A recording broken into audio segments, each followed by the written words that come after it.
but I'd like to welcome you once again to this series of webinars, the Wider World Teaching Teenagers Webinar Week with Pearson. This is also being recorded today, so you will be able to watch it later on if for any reason you'd like to see it again or you'd like to refer a friend to it. This is the third webinar. This started on Tuesday. Ken began with the webinar on the teenage brain. Yesterday we had Phil Warwick talk about bridging the authenticity gap. Tomorrow there will be a BBC producer and camera person speaking about how they created video vox pops for language learners. And Ken Beatty will be back again on Saturday with a webinar on interactivity, which sounds very interesting as well.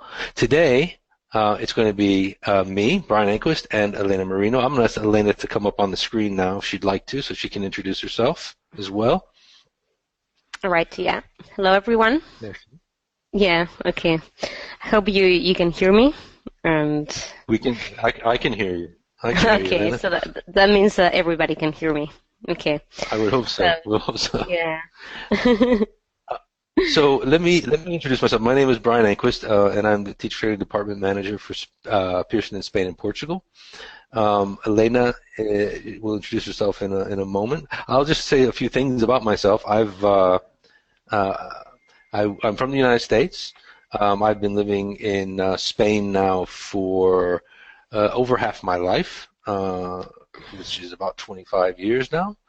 In the United States, I lived in the east of the Mississippi most of the time, along the East Coast a lot of my life as a kid, and then moved back to near about Chicago. I lived close to Chicago, across the state line I lived in Indiana for quite a while, and I think Elena also has a little bit of a connection to Indiana, which is quite interesting as well. She could tell you about later. I've been a teacher in Spain of adults and teens mostly for the better part of my 25 years here, and for about the past 7 years I've been working for Pearson in teacher training. And I'll get on and I'll tell you a few other things about me a little bit later, but now I'll just let Elena say a few things about herself before we get started. Yeah. Okay, thank you, Brian. So my name is Elena Merino, and I'm based in Barcelona, Spain. Although I'm from a little town in Spain, but I've been here for around 10 years already, so I feel like this is home. And okay, so I spent some time, well, first in Ireland. I never mentioned Ireland, but I think it's important, okay, in Galway, exactly. And after I moved to the US, and I spent some time in West Virginia, and also in Indiana, so that's how I know that area, and Chicago and all those the cornfields. Well, I've been a teacher for around 13 years already. I've taught teenagers mostly and adults, also for online courses, and what else? Well, I'm a teacher trainer now for Pearson, and well, we'll be giving a wonderful webinar. So I hope you like it. Brian will do the first part, and I'll take over after, and I'll do the second part. Okay. So thank you. Okay, thanks, Elena. See you in a little bit. Elena's going to be changing the slides for me as well. And today, obviously, if you've signed in, you already know what the webinar is on. So today, the webinar we're going to be talking about the idea of assessment for learning. So let's see. Maybe move on to the next slide there. Yeah, assessment for learning. So when we're talking about assessment, assessment. It's a word that I think we all use. We use it quite often. But really, when we think about what is assessment, assessment. How would you define it? Yeah, I mean, there are other words that we might use around this or alongside this word. Assessment's one. There's another word which is evaluation, as well. And I think they're very, very closely related. We're not going to get in today too much to the differences in these types of words, but we know that they're all kind of related. Many people use them differently, with just slight differences of meaning. Sometimes we use them interchangeably. So we talk about assessment, we talk about evaluation. We also talk a lot about the idea of testing. Okay? Now, testing is probably the word that you most associate with, or that most people, lay people, people who aren't teachers, associate with this entire idea. That's the word that would pop out the most from the idea of a test. We all have experience of testing, of being tested, of giving tests as teachers, of being tested. Oftentimes, sitting in rows, not being allowed to talk, writing down on pieces of paper with a time limit going on, told to be quiet. It's very, very serious. Heart poundings in our hearts pounding in our chest. So we know what testing is about, and we're often doing that for a grade. Yeah. So that's one type of testing that we might talk about. When we start talking about these different types of ways of assessing, there's a term that comes up a lot nowadays, which is assessment literacy. Yeah, assessment literacy is the idea of maybe really questioning a little bit and starting to understand what the function of assessment is and what the function of different types of assessment is. For a teacher, being assessment literate is becoming a very important thing nowadays, because there are more types of assessment, and we are starting to see that there's a real value in assessment if it's done properly. And in order to do it properly, you have to understand how and why you're assessing in different situations. Now, I'd like to think that I'm quite assessment literate, because for quite a long time in my career, I found myself in this situation as an examiner, as a speaking examiner for an external exam board. So people would come to me, and I would be there with a colleague, and we would be assessing a couple of students to see if they had reached a certain level of English. And there are some things that are important about to think about here. I mean, one thing, for example, I was very, very aware, as were the students. I was very aware of why they were coming there. They were coming there because they were coming there for certification. What they were looking for was certification, and it was often a very, very stressful process. It was a process that they'd invested a lot of time and possibly a lot of money in as well. So everyone was quite aware of what was going on when we were there. I was also aware of what I was assessing. It was important. They just didn't come in there and simply say, for example, start speaking to me, and I said, well, I think more or less this person deserves to pass. They really tried hard. Or, oh, well, she seemed like a nice girl. I think I'll certify her at this level of English. Yeah, that's obviously not the way it works. What we had were some very stringent criteria.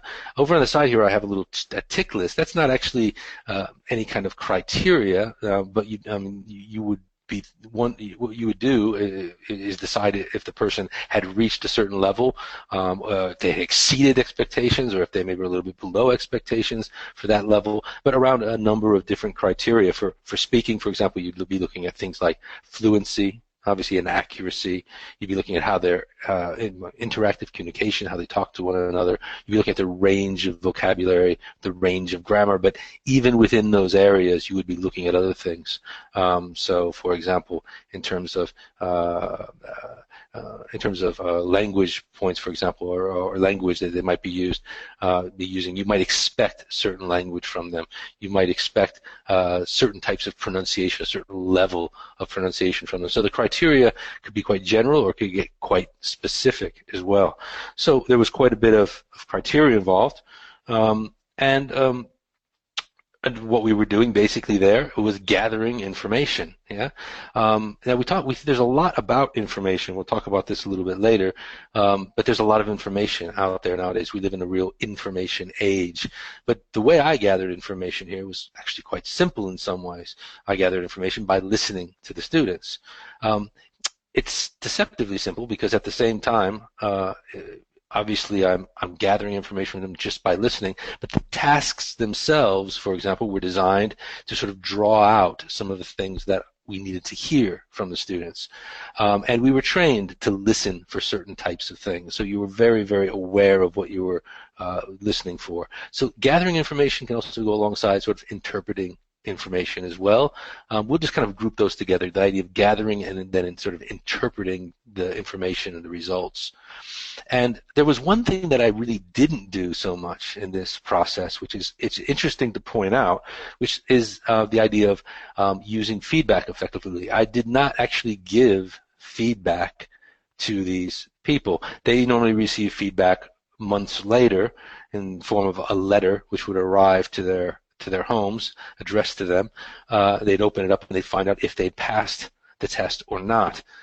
They didn't get a lot of information about why or why not. They simply found out if they did or did not, or maybe how close they got, but not any real feedback as to why or why not. Yeah, we'll talk about why that is, and a lot of it has to do with the fact that it was certification.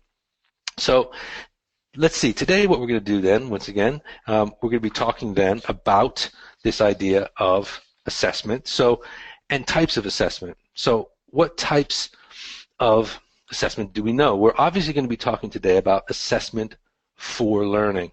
But if we simply change a preposition there, yeah, we actually get another type of assessment which is quite different, which is the assessment of learning. So we're going to be contrasting these two ideas today. Assessment of learning on the left there, and assessment for learning, which is what we want to focus here on today, on the right. Now, assessment of learning. Yeah, assessment of learning is very much like the scenario I just described to you in terms of certifying someone. So you're talking about a test a lot of times where you're getting an evaluation of someone's achievement. Sometimes it's in terms of a letter, an A, a B, a C, yeah, or a numerical value, yeah, as well. So many people are used to those types of assessment as well, where you're given some type of value, yeah. It's often for certification. Sometimes it's also to categorize students, to put students into groups. That could be at the beginning of a process, like a placement test, for example. And it's also known as summative assessment. Okay, so that's one type of assessment. The other type of assessment, if you want to contrast with that, is assessment for learning. Now, this is actually quite different. It's not so concerned with the idea of certifying. It's not really concerned with the idea of necessarily giving a numerical value. So it's not a quantitative thing. It's more of a qualitative thing. That's why we call it something, say it's something that's descriptive. You're trying to describe where the student is and what the student is doing well or not well at the time. Yeah, and it's an ongoing process. This is also incredibly important because you see it as part of a process, whereas assessment of learning, the certifying type, is seen as the end of a process a lot of the times, an end result, whereas the assessment for learning is seen as the process itself. Yeah, and this is also known as formative assessment. Okay, now another way of looking at this, and looking is the key word here, is that assessment of learning is basically backwards looking. Yeah, so you're deciding if a person has completed something. Yeah, if a person has reached a certain level or not. Yeah. Whereas assessment for learning is forward-looking. What we're doing is it's kind of diagnostic in a sense. We're trying to get information so that we can then decide where we're going to be going in the future, what we need to do to get somewhere. And that's a very, very big difference. Another difference would be the idea of stakes. Everyone's aware of high stakes and low stakes poker, for example. Yeah, that idea, that concept. Well, here as well, the idea of assessment of learning. Assessment of learning is quite high stakes. I mentioned before that the students that came to me to be examined had put a lot of time and money into the process. They had a lot to lose in that situation many times. So this is maybe like going as well, like something like getting your driver's license could be quite a high stakes thing. You have to pay for it, and you have to go, and you have to go to the driver's ed school, and then you take this exam, and you might pass it, and you might not pass it. If you do, you're certified, and you have your driver's license. Whereas assessment for learning is low stakes. We're not, what we're doing is we're checking things out as we're going along, and this would be more like your driver's ed class, maybe. You can go in, for example, before you actually get in the car, they're going to make sure that you're not going to make too many mistakes. You might get on a driving simulator, for example, for a while, and you might crash the car a few times in the simulator, but nothing's going to happen. Yeah, you're not going to lose any money. You're not going to crash a real car. Yeah, so that's a difference as well between they're high stakes and low stakes often. So this idea of looking forward, really the idea of assessment for learning is the idea of looking at learning as a learning journey. So we're talking about what does my student know, where are they going, and what do they need to get there. So it's really, more of their needs than anything else. So I'm taking a look at my students, I'm diagnosing where they are, I'm deciding where they need to go on that learning journey. Okay? So going back to this idea, we're going to start off, we're going to talk about these 3 different ideas that I talked about, which are assessment literacy related. The first one was we have to be able to understand what we're assessing and why we're assessing it. Let's look first at the why a little bit. What's the purpose of assessing our students? Well, basically, the purpose is to gather information. Yeah, we want to gather as much information about our students' language proficiency and learning as we can. Okay, and this is kind of a two-way street. Yeah, because I want to find out first of all how they're doing, and they might be asking themselves this question: how am I doing, and why am I doing this way? Why am I doing particularly well or not so well, for example? Probably focusing on the not so well because you want to remediate, you want to correct things that you might not be learning, doing well in order to learn better. But it's also for the teacher. Yeah, the teacher as well has to think, well, why aren't my students getting this concept, for example? Or why aren't they, able to do this task yet? What am I doing here? Why are my students not ready? Maybe I'm not doing something correct. So it's a two-way street. The teacher is asking themselves those questions, and the student as well. And another important idea here is that it's the basis really for a conversation between the student and the teacher. And that's a big, big difference between probably assessment for learning and assessment of learning. Assessment of learning would probably, there's not really any conversation going on there. You get your final grade and that's it. Yeah. But assessment for learning is a time for you to actually speak to your students about why they're doing well or not so well and how you can all move forward together. So I think that's important. Seeing assessment as the starting point in a conversation between teachers and students. Okay? So let's look at this other idea about what we're assessing. Okay? Now, a lot of us as English teachers, we know that we're assessing, it's probably been kind of ingrained in us at this point, we are assessing sort of competencies around sort of maybe descriptors, things, or we often call them can-do statements, things that students can do. And many times we think about this as, well, we also know that we use a framework for this, a framework of reference. The Common European Framework of Reference is really kind of the worldwide standard for this, and students are divided into different levels based on their competency, from A1 up through C2, including sort of like the plus levels, A2 plus, B1 plus, B2 plus. So we understand how this works, but those are very, very broad areas, very broad bands, and I think we all know that it takes a lot of time to get through some of those, like a B1 or a B2. It can take years to get through one of those levels. It's not just something that happens overnight. So we're also going to be talking about another scale here. This is the global scale of English, which is aligned to this. The global scale of English is an 80-point scale from 10 to 90. And the interesting thing about it is that the descriptors in the global scale of English are actually very, very, they're very concrete. They're very, very granular. So, for example, we might have a descriptor which is, instead of being within an entire band of A2, and that's what we'll be looking at today from some of the examples from Wider World 2, which is around kind of an A2 area. Those descriptors can actually be, for example, you can have a descriptor, a writing descriptor of 31 and another one of 33, which is slightly more advanced. So it's a much more precise way of looking at language proficiency, and in that way, it's also a much more precise way of sort of mapping out a journey step by step, if you will. Okay? So let's take a look then at how we can define the learning objectives, because these descriptors that we will talk about are learning objectives. How can we define the learning objectives for each task?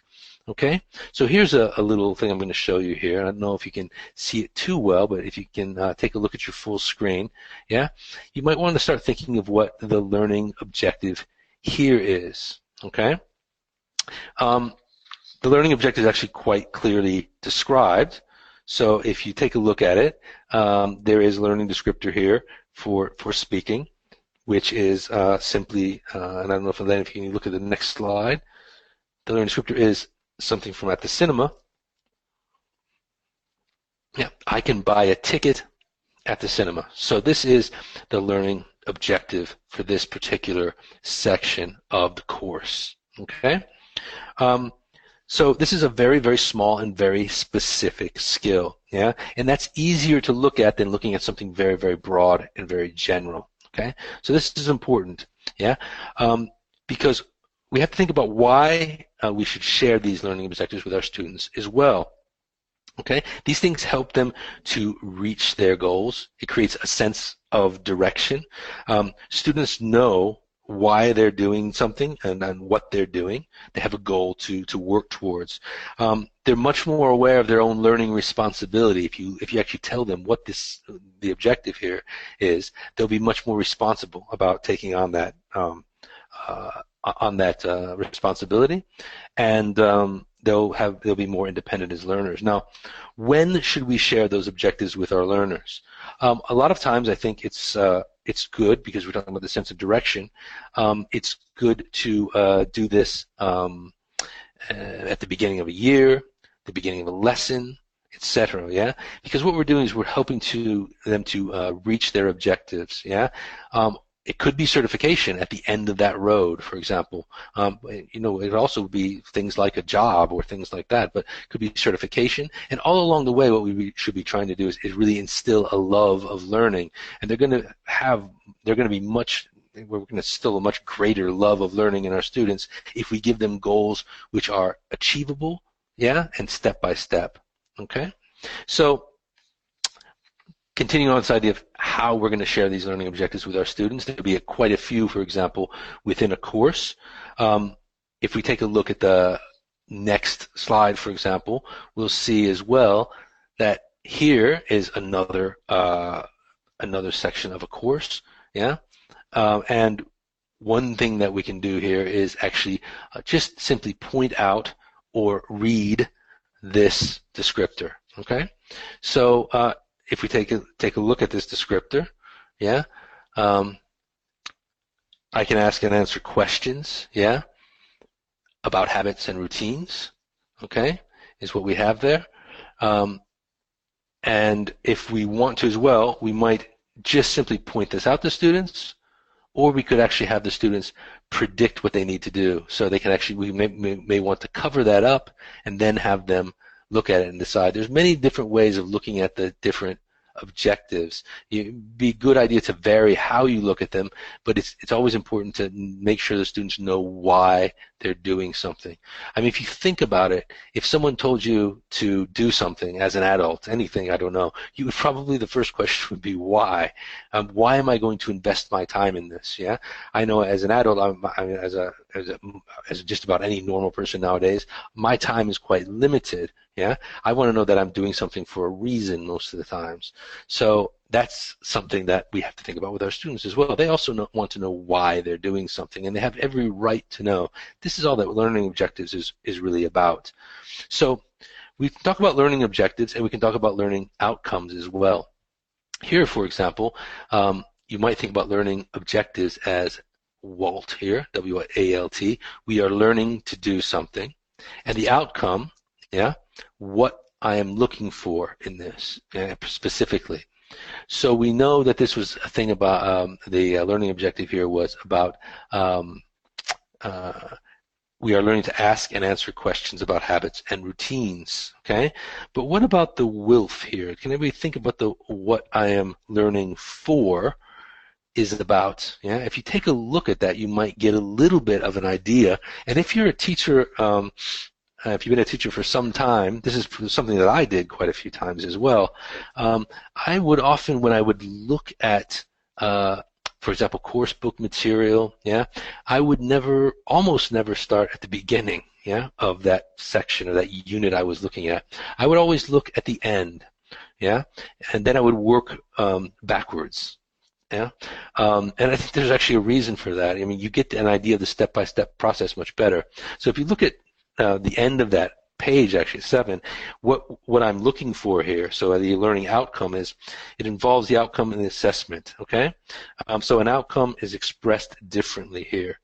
And I think the idea here is, and I'm not sure I can actually see the objective, actually very well because my screen is covered up, but I think the objective here is to ask and answer questions. Well, that's actually the learning outcome. I'm sorry, objective. But maybe, for example, it's an informal conversation about daily activities. So you want to find out from your partner how regularly they do these everyday activities. So that's a much more concrete example of what the learning objective itself would be. Yeah, that's the outcome that you're looking at. And as a teacher, you'll often look at the end and you'll work back to see how you get there. And that's kind of the process that we're talking about. So let's look at the second idea, yeah, that's really important. Yeah, first of all, we looked at why and what we're actually assessing, but let's look at the results here, gathering information, because as I said before, we live in an information age. There is lots of data out there, and lots of ways of looking at data, and you're probably accustomed to things about, looking at how data is processed nowadays, how data is mined, and there are lots of numbers out there and lots of things like that. And this can be quite useful as well for teaching. But let's go back to probably the easiest and the most basic and one of the most useful ways to gather information, which is simply by questioning your students. Yeah? And we're taught to do this as teachers. This is something we're taught from the very beginning, that the way to question our students in order to check things with them, yeah? So for example here, if we're teaching this particular grammar point, yeah, this grammar point is an enabling type of grammar point. This grammar point of the present simple is going to help them to do certain types of things. But this question here, when do we use the present simple, may not be a very good question to ask students. It's a very kind of meta-language type focused question. Maybe they don't have a concept of that, so maybe we don't really want to ask them that question. Some students might get it, yeah, because they're a little bit more studious. They like to read the book and they like to look at all the things there, all the information there. But other students don't learn that way, maybe, and I think a lot of people, it's better to sort of check the concept in another way. So you might rephrase that question a little bit, yeah. How could you make this really more effective? So the idea here is by using the objective itself. And you see here the objective, I mean, we have a grammar point with the present simple questions and answers, but it says, I can ask and answer questions about habits and routines. So a better question to ask here would be something if we use the learning objective, a better question would be this: when does John play tennis? And then somebody says every day. And obviously then you say, okay, so every day, if you do something every day, it's a habit, it's a routine. So you're checking the concept. This is quite important, actually, because this really points to the idea of the entire communicative approach of language teaching. There was a time when there was a grammar-based approach, a grammar syllabus, and we would teach grammar points, simply grammar points. But we now live in an age where we use descriptors, where we use learning objectives, and the idea there is quite different. It's where we establish meaning, yeah, before we look at form. And years and years and years ago, it actually used to be the other way around. We used to throw out the form there and hope they understood the meaning. It's kind of grammar translation type method.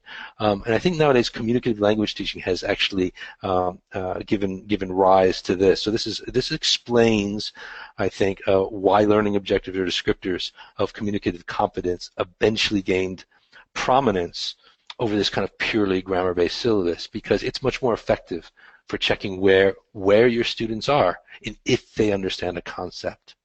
Okay, so with that introduction there, I think I'm going to then pass this over to Elena, who's going to finish off with a lot of interesting and practical ideas as well, I think, for your classes. So Elena, if you'd like to take over now. Yeah, perfect.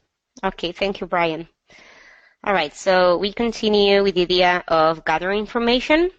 Okay, Brian talked about asking questions, which is probably the easiest or the commonest way of gathering information.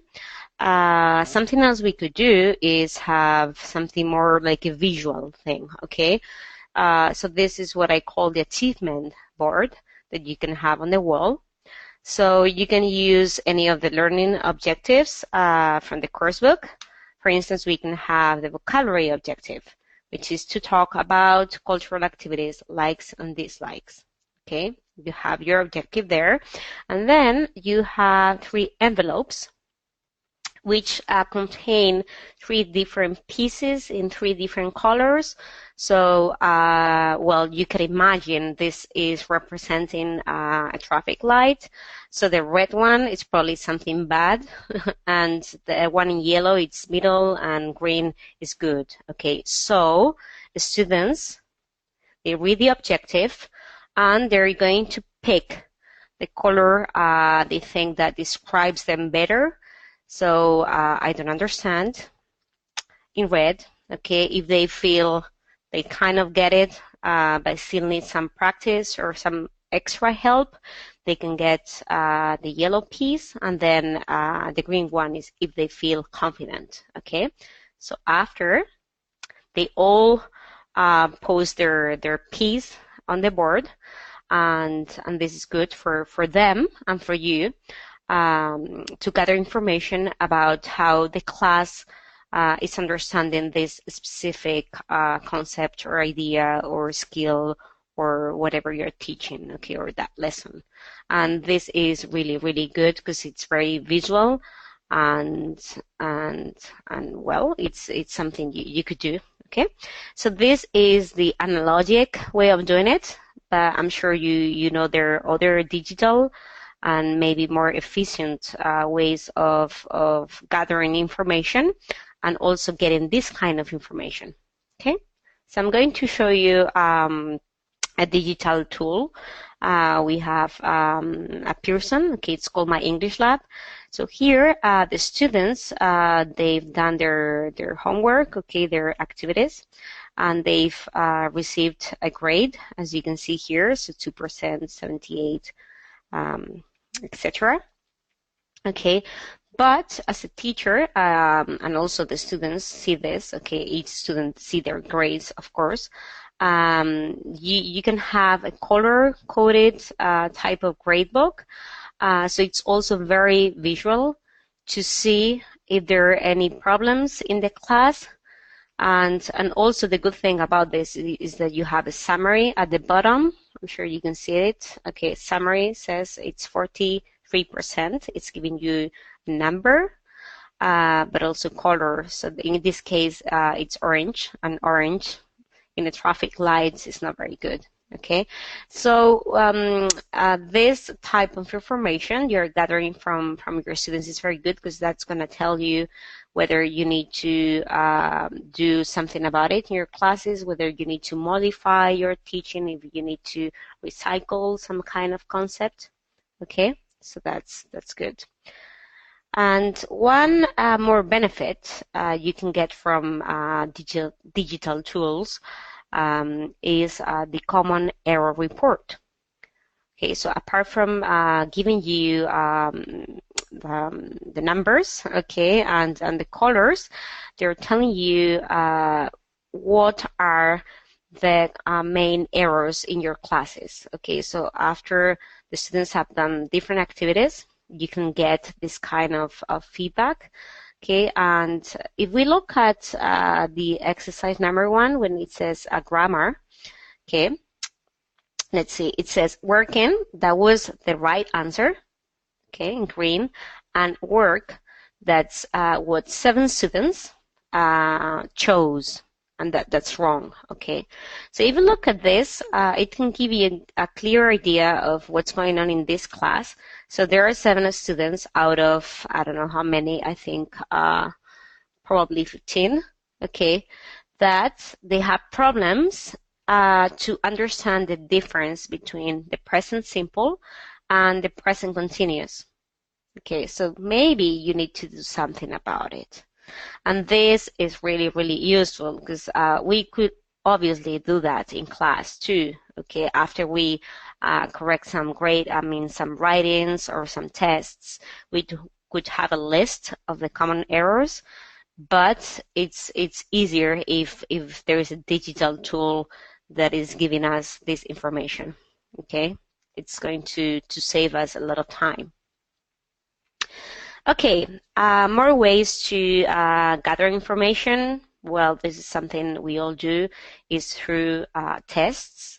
They could be during the course. Okay, they could be throughout the course. For example, review pages at the end of the unit, or you could give them at the end of a year, for instance. Or you could be, if you're focusing on testing your student on grammar, you could just have a test on grammar, or on skills, or on vocabulary. So there are many different types of tests you could give to your students. Okay. And also, back to what Brian was saying about questions. Okay, questions are an effective way of gathering information, but sometimes I found that, especially teenagers, they like to spot mistakes.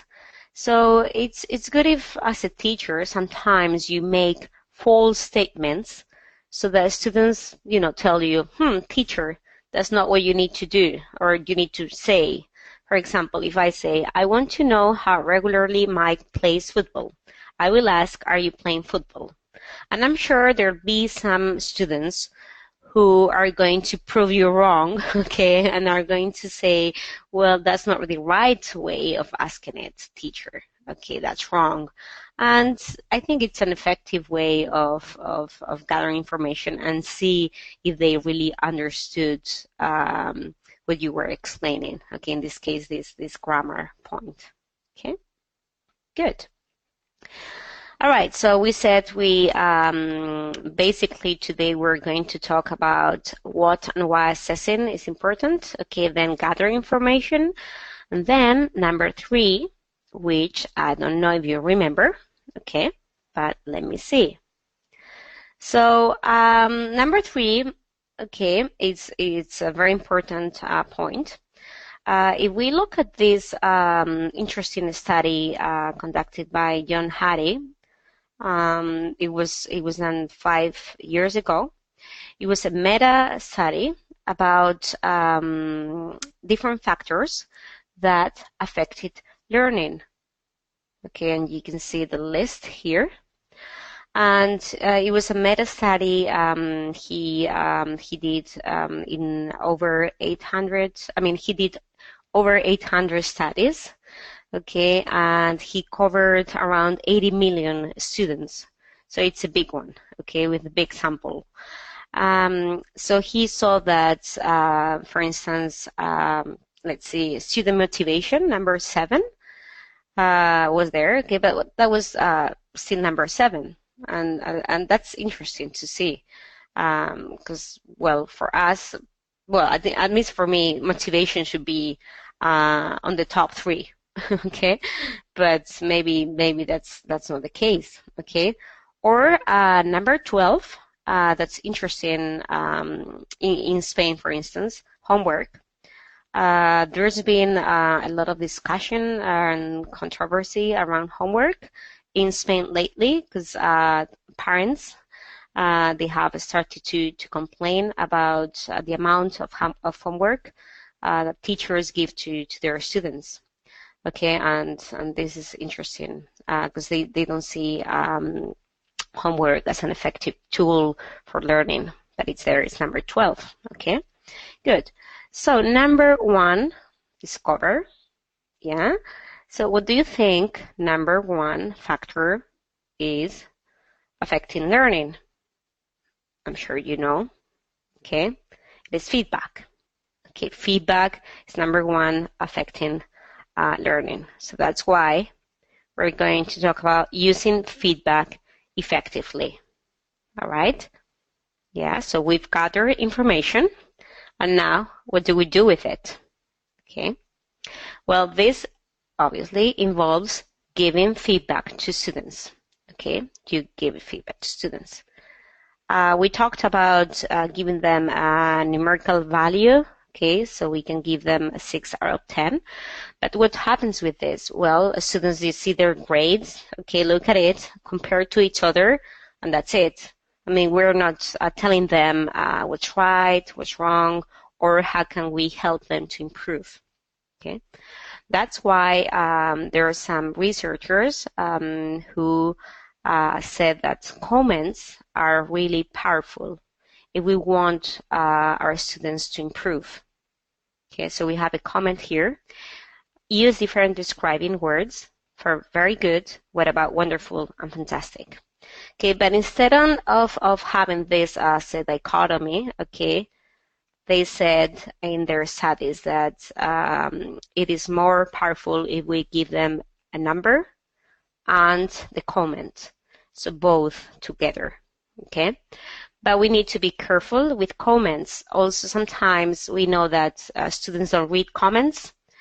Why? Because maybe we're not giving them the right comments, okay? Sometimes we're just like, very good, good job, I don't like it, for instance, okay? But those are not the right comments to give to our students, okay? So what kind of comments should we provide? Well, we need comments that help our learners to move forward, okay, and to make our learners think. And this step about thinking, reflection, is going to be something we'll talk about later, and it's really important, okay, because that's really going to help our learners to become autonomous learners. Okay, thinking, reflecting. Okay, if we continue talking about comments and we go back to the idea of using digital tools, another benefit we can get from these tools, from these learning management systems, are the type of comments we or the students can get. Okay, so as you can see here, the type of comments for a wrong answer are really good. Okay, because if you read it, you need to use a word that means to pat gently. So it's giving the student some clues on how to make it right. Okay, it's not just wrong, think about it twice, or other type of comments which are not very productive. Okay, so you need to give your students clues, but not only with wrong answers. Okay, it's also important that we give comments on right answers. In this case, for example, when done, we use present simple for something which is always or generally true. This is interesting, especially if we're not really sure if the students just, chose the answer just, randomly. Okay, so it's good to remind them why it's right.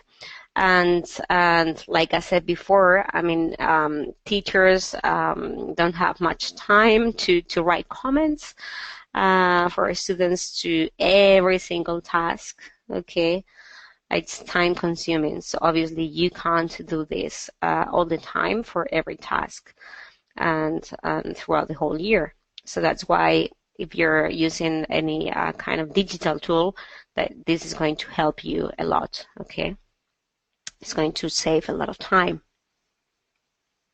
Good. Something you could do with comments, and I think this is very interesting, and this again relates to the students' thinking. Okay, is that, okay, you've got a piece of writing, for example, the one on the right, okay, with some mistakes, as you can probably see. And what we normally do, okay, we have the piece of paper with the writing, and we just write comments next to the problem. Okay, but something you could do is just have a list on the left-hand side of all the comments, okay, and tell your students to match the comment to the problem. So, for example, a few words are misspelled. So the students can match it to the writing, and we've got here 15, for instance, okay, or favorite, etc. Okay, so they're doing some kind of reflection already. Okay, more ways of giving feedback to students. Rubrics. This is something, at least in Spain, we use a lot, especially in public schools. Okay, and why are rubrics important? Well, it's telling the students what they need to do, what they need to improve, okay, and also what they need to do for the task. And it's also telling you how the learners did. Okay, so you can get some rubrics from course books nowadays. Okay, but you can also find them online. This one that you can see here with the hamburger, I really like it. You know, it's really visual, and your students might like it too. I took it from Pinterest. And sometimes you can just download rubrics that other teachers created, and you can modify them. All right. And another tool online you can find is the one in purple, rubrics. Okay. This is just simply going to convert the rubric score into a percentage. Because, you know, the scores are just normally 4, 3, 2, 1, and then when you add them up, it's like, I don't know, 20 or something, all right? And you need a percentage. Okay, so what do we need to include in a rubric? Well, if we're talking about writing, okay, for example, this task, you're making your own website and need to write a personal introduction about yourself. Write the personal introduction about yourself in the next column. And then there are some things that you need to include. Okay, you need to talk about yourself and your family, etc. Normally, when we assess a piece of writing, what do we assess? Well, content, right? Task achievement, organization and structure, range, and accuracy. Okay, I took this from the Wider World book for the A2 level, and because it includes some rubrics for you to use, and this is something that it's general, okay, that we normally do. Okay, but like I said before, okay, the rubric is a really useful type of information. Okay, I took the one relating to organization. So the first column on the left, right? It's number 4. Okay, the rubric is divided in 4 different bands. Number 4 is the highest. So number 4 is going to tell you what you are assessing, okay, or what the students need to do. And I think it's a good idea if you actually share this with your students. Okay, you give them the highest band of the rubric, and you say, okay, this is what I'm looking for here on this writing. So for content, I need this. For grammar or accuracy, I need this. For organization, this. Okay. The second column is it's number 2 of the bands. Okay, so it's kind of in the middle. So it's telling you, and it's telling the students what they need to improve. So there is no organization regarding genre, or it's the text is organized at the phrase or sentence level. There's no linking, so it's giving the students clues on what they need to do to fix those problems. Okay, good. All right, so we have given feedback to our students, and now we need them to react to feedback. Well, why? We already talked about this idea of conversation between us and our students. And when students react to feedback, there is a kind of reflection process that is going to help them a lot. Okay, so this part is really, really important. If you remember this type of gather information, we saw this, the achievement board, yeah? Okay, so what you can do is just point it out, okay, and talk about it in class. So you can start a conversation with your students from here, okay? You can look at it, all of you, and then your students can tell you their perceptions about this specific task or objective, how they feel about it. So what is it that they don't understand? Or what is it that they do understand? What is it that they like about this lesson? Okay, so you can just have an informal conversation about it. Okay, just so it's a way of getting feedback from your students too, but at the same time they will be reflecting on it. Okay. Another way of getting your students to think over results, okay, or feedback is self-assessment. Okay. So normally, what we give our students is checklists. Here, you can see could be a very simple checklist in which your students have to draw a smiley face next to the lesson and how they feel about it. Okay, I understand or I don't. So it's similar to the traffic light we saw. But I think the important thing here is the type of remediation that you're giving to your students. So next to your checklist, or I mean next to the students' checklist, I think it's necessary to provide them with the tools they need if they want to improve. Okay, in this case, this was taken from the workbook, from the wider world. So you can see there's a checklist, and then what type of activities they can do to practice a little bit more, okay, and to fix those problems. Another type of checklist, which is a different type of checklist, this is also taken from the workbook, is connecting the classroom to real life. This is something sometimes we forget to do, and I think it's really necessary that students understand the link between what they do in the class and what they do out of the class. Okay, and they can see a real purpose for learning. Okay, in this case, we're talking about vocabulary. So first, you say, okay, new words I learned. So this is learning. They create a list. But after, you're talking about something more emotional, okay? So expressions and phrases that I liked. Now you're talking about likes, okay? Less threatening. And then you're talking about English I heard or read outside class. So there they can see the connection here between class and outside of the class.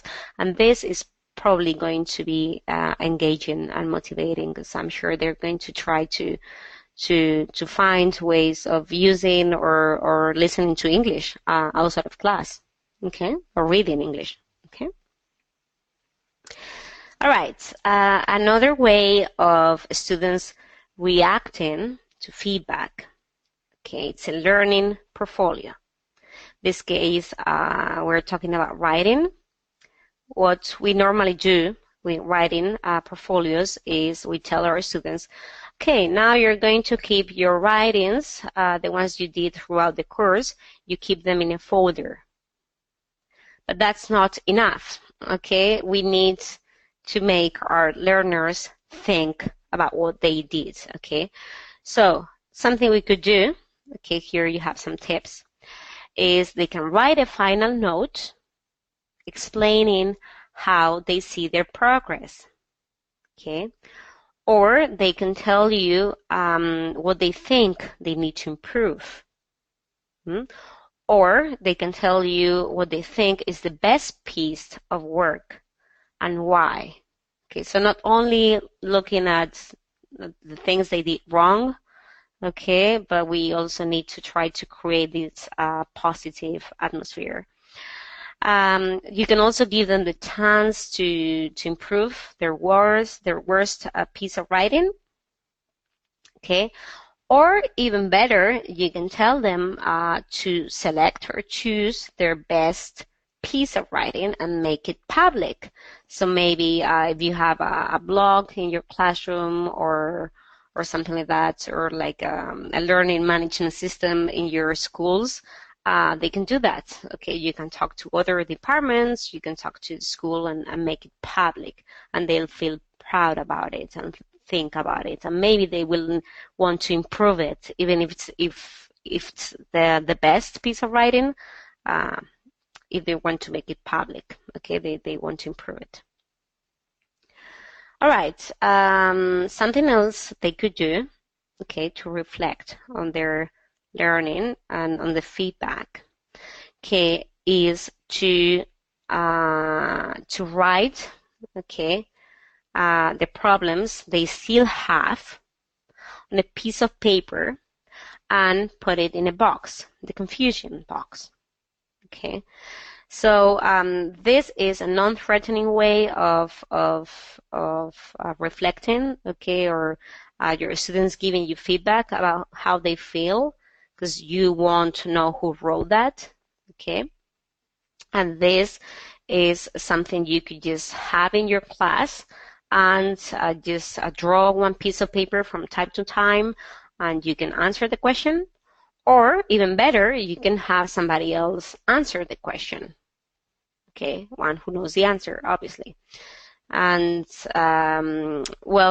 this is an important step, but also we need to teach our students how to write questions. Okay, I think at least here in Spain, it's hard for the students to know how to ask questions, and this is something they could learn too from this type of activity. Okay, learning to write questions. Okay, asking the right questions. Okay, so for example, what's the difference between fathers and parents? Why can't we say this and that? How do you pronounce, etc.? Okay, good.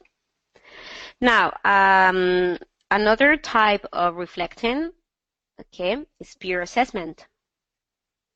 So we can give our students a piece of writing, or even, just different sentences taken from different writings, okay, and we can tell our students to be the writing critics. Well, this is like the food critic. And I think this works very nice with teenagers. They love spotting mistakes, like I said before, with the false statements. They're better at spotting mistakes of somebody else than their own. Okay, so if you tell them there are some mistakes here, I'm sure they want to analyze it and say, oh, this is wrong, this is also wrong. Okay.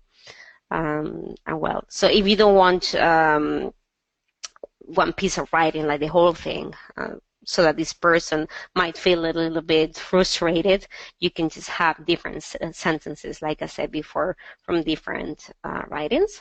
Okay.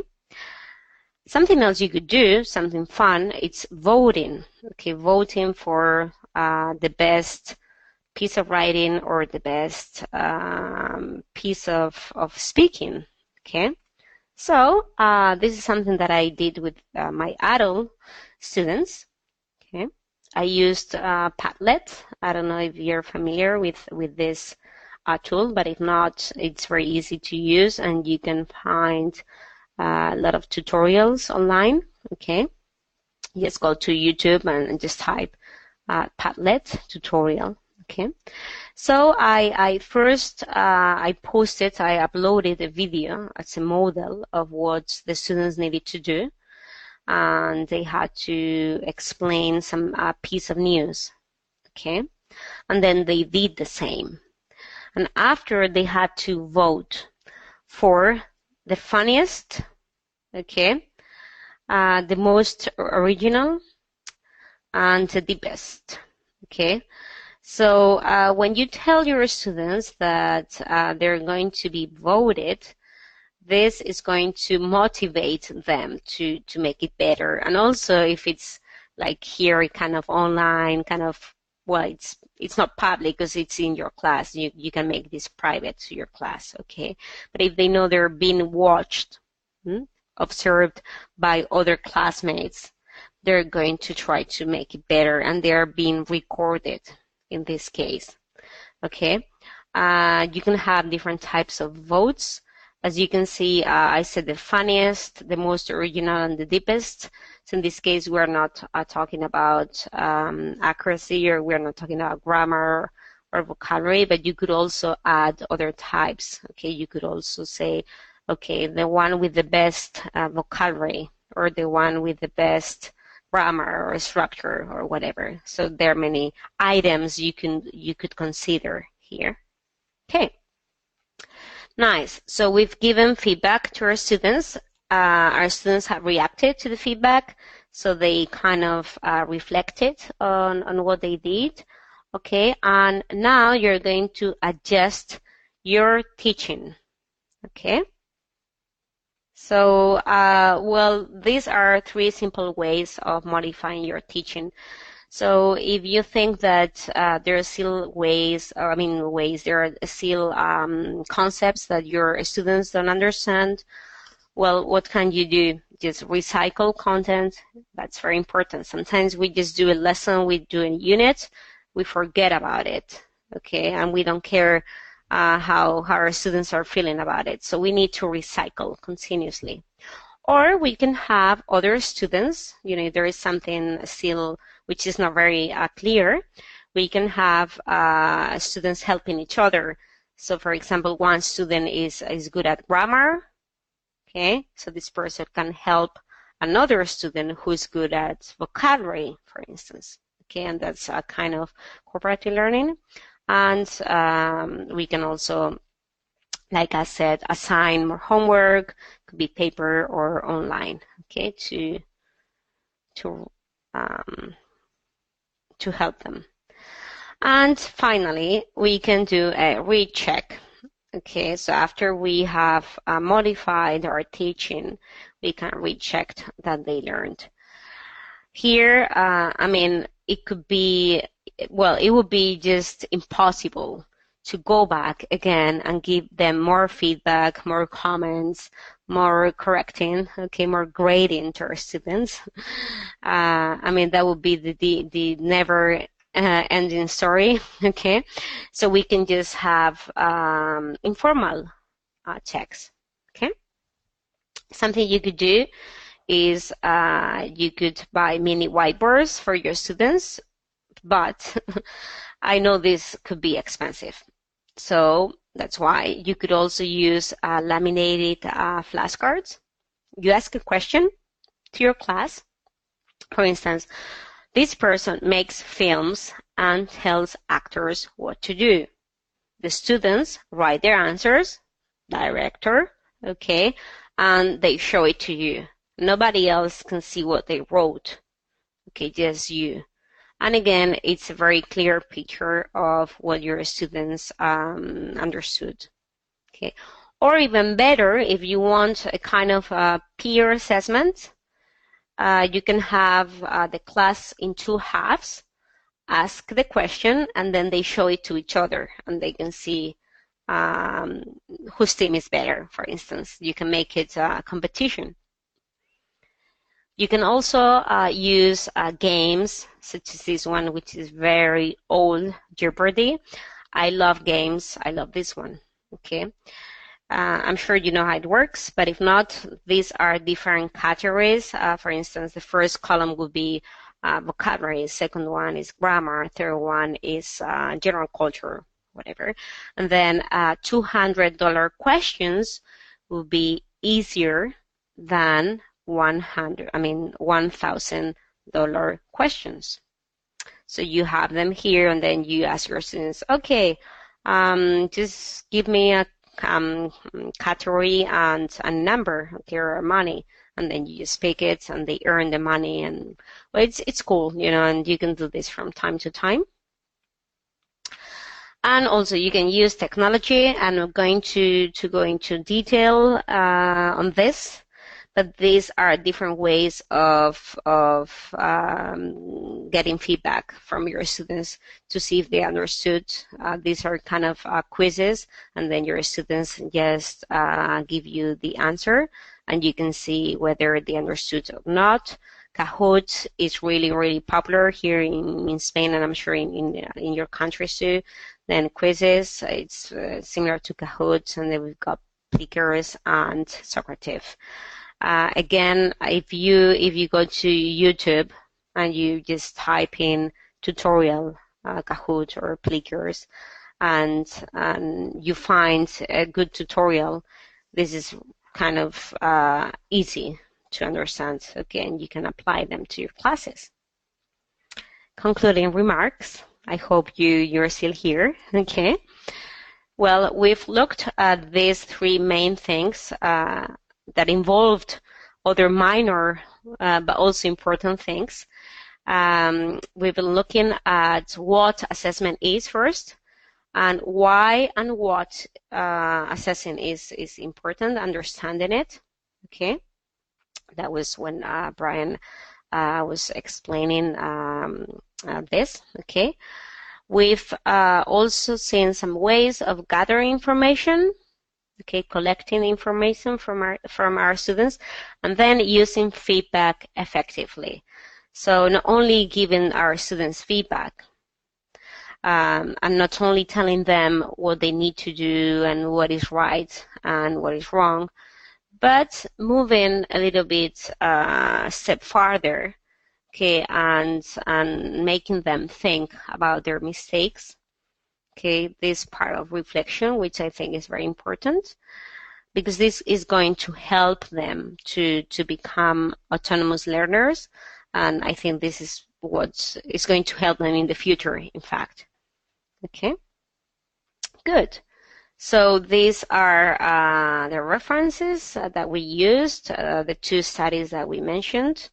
Okay, the course book, we use Wider World, A2 level. Okay. And well, here there's a link to the tutorials for these tools. But again, you just go to YouTube and type in tutorial, whatever, Plickers, and you'll find it. Okay. So thank you, everybody. I think, well, I hope you liked the webinar, and I think this is a time for questions. I don't know if we have any questions. Maybe Brian can pop in again and see if we can both answer questions. Yeah, he's there. Okay. Hi. Hi. Thanks very much. That was brilliant. We've just got the one question, so we're just going to ask the one because it's people probably want to get on because it's like in the afternoon now, so they might want to go home. So the question was, should we assess students' errors and mistakes? Yeah, it was. That's actually a very good question. There's sometimes a distinction made between mistakes and errors. It could be important to talk about, and it depends on how you define these terms, but a mistake is often a deviation in language that occurs when someone does not perform to their competence, so there's a level of competence, whereas an error is often considered something, a deviation in language which results from a lack of knowledge of the correct rule. So in one case, you should know the rule. It should be at your level of competence, but you don't apply it. That would be a mistake. And an error, for example, would be that you just don't know the rule. I think the important thing here to know is if you should know the rule or not, what level of competence the student is at. So you can kind of think, for example, if a student is making a certain error, is that an error that they should know at this level? Is it an error that they should be learning more or less right now, but maybe they haven't quite got yet? Or is it something that's way of advanced for them. Yeah, if it's way too advanced for them, maybe it's not something you need to be worried about correcting. But it's something they should know, or something that they're in process of knowing, of getting to know, getting to understand. Then maybe you should correct it. And I think here, for example, when we talked before about scales and things, the Common European Framework of Reference or the Global Scale of English, for example, the Global Scale of English tells you exactly where those competencies or where those learning objectives should be in different at different stages of competence. So that's a tool that those types of tools are things that you should be using if you want to create things like rubrics or if you want to create a syllabus for your class. So if you wanted to actually look at something like that, if you go to English.com and you take a look at the Global Scale of English or the Teacher Toolkit, for example. The Teacher Toolkit is a way of accessing the Global Scale of English, and you can actually define an area, for example, A2, and you can take a look at, for different skills or for grammar or vocabulary, you can actually take a look at the things a student should know at that area of their learning. And that's a good way of finding out if you need to be correcting it or not, for example. That's great, Brian. Thank you very much for that. Thank you, Brian and Elena, for that great webinar. Thank you, everyone who attended. As we said at the beginning, you'll get your certificates and your recordings in due course. And also, we have another 2 webinars tomorrow and a final one on Saturday. So if you'd like to join those, please go on the website. The links are there, and register. You still have plenty of time to do so. Thanks very much, everyone. Bye. Okay, thank you. Bye. Thanks for coming.